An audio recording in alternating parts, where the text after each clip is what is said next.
Good morning, everybody. It's John for my Father's Rights and Anti-Human Trafficking YouTube channel. It's 6:50 a.m., May 23rd, 2024. This is a preliminary of what I'm going to do in my next video with my interactions with NYPD. Once again, I'm going to try to report a crime. It's right there, penal law. Penal is crime. Unfortunately, NYPD police department, they're not lawyers, and a lot of them are. It's just drivel and nonsense coming out of their mouth. They don't know the law. In this law here, if your partner decides to withhold your custody and visitation rights from you and leaves the state, they have committed a crime. They've broken a court order. I had that court order, but with some police, I don't know if they can understand or grasp the English language correctly, because they seem to have some kind of hearing impediment.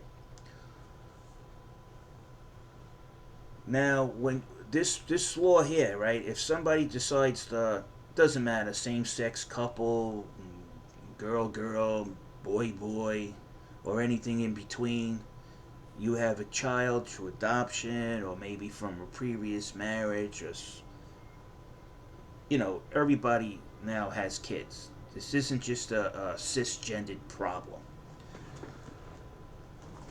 What happens is that if your partner withholds your visitation and custody rights and leaves the state, like in my case, they're guilty of a felony. Okay. Now it's up to you if you want to report this felony in, and you call it in. What the problem with the police is that any domestic dispute, they try to force it to family court when it actually doesn't belong there, because this is actually falling under New York penal law. Penal law and criminal law are one and the same. They're synonymous. It's the same meaning. It doesn't say civil law, it says penal law. Unfortunately, these police officers don't seem to know the difference. In New York State, this law allows me, as they keep stating, I can pursue this in civil court. I can. But I also can pursue it in criminal court. As a matter of fact, I have the right to do both of them at the same time. Yet none of these police officers you see in the last video know about that, including the sergeant. That's why you see me looking at the camera funny.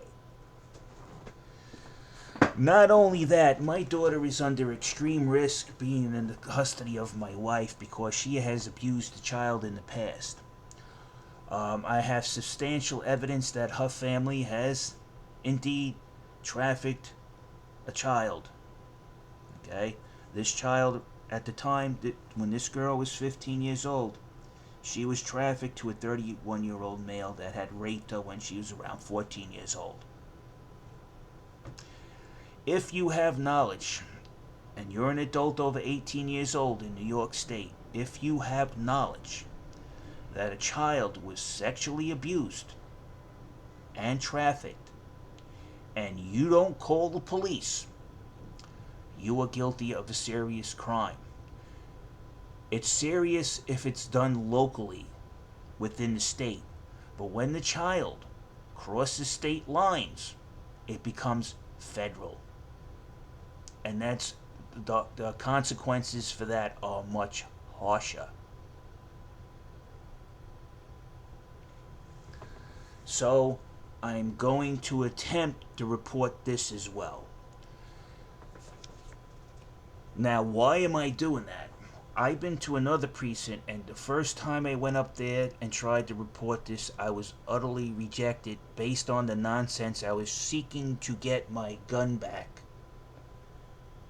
when I was reporting a crime, a heinous crime done to a child. So they rejected me. So now I'm standing there, what do? I said, well, the DA's in charge of the New York NYPD. I actually made an appointment with the DA. Evidence in hand. Right? And the evidence that I had in hand was just this picture. If you watch this video, I have more evidence now. Much more.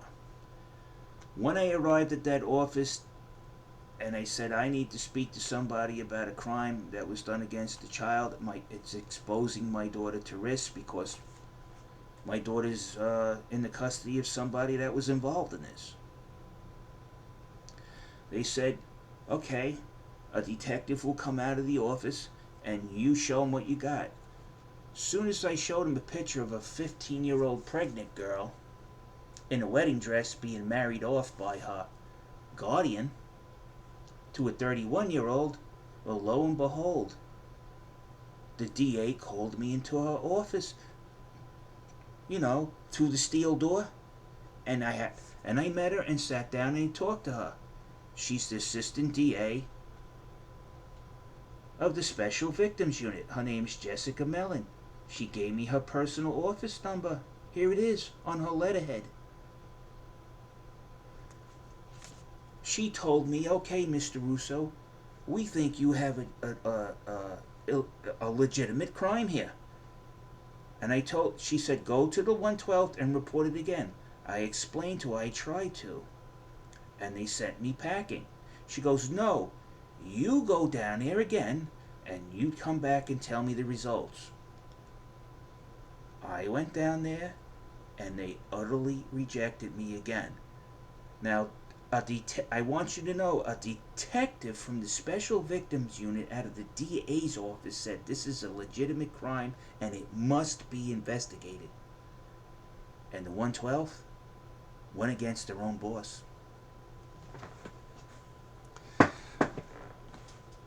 Now, what I'm going to do, again, like I said, this is a preliminary.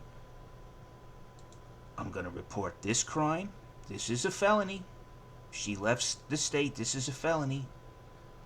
Now, unless they harbor a bias against me based on gender, it is a bias, and they're violating my civil rights. That's also a bias. Then NYPD, if you have one bias, you have them all. And I'm also going to report this now to the 107th precinct. The 112th refused to do anything. Now, let's see what the 107th is. Though at the 107th, there are two officers that deserve accolades on their situation working with me on this. And that would be Officer Lee, Asian American woman, very helpful. She understands my plight. She understands it's wrong for a parent to not send a kid to school for 52 days, but she hasn't seen this yet. Also, Officer O'Neill, who helped me a lot. He's actually willing to listen to the person making the complaint and explain to me in depth what can be done and what cannot be done, but his knowledge is also limited, that he doesn't understand penal law is criminal law, not civil law. And it's not up to the police department to decide where this goes to. It's up to me. And I'm going to report this activity, and we're going to show you the results. Now, if anybody can help, you could come here and, put something in the comments field. If anybody who wants to come here and film this interaction, I invite you. I'll meet you someplace. We'll talk about it, and I'll show you where it's going to be, and when I'm going to schedule to call them so it's convenient for everybody. I'll also have my own cameraman here as well. I might have a few friends here too with you so you can blend in, because my daughter has other family members that are concerned about her as well. But we're not only concerned about my daughter, we're also concerned that there's other young family members that they have in their custody that might not be doing so well, or I suspect might not even be their own children.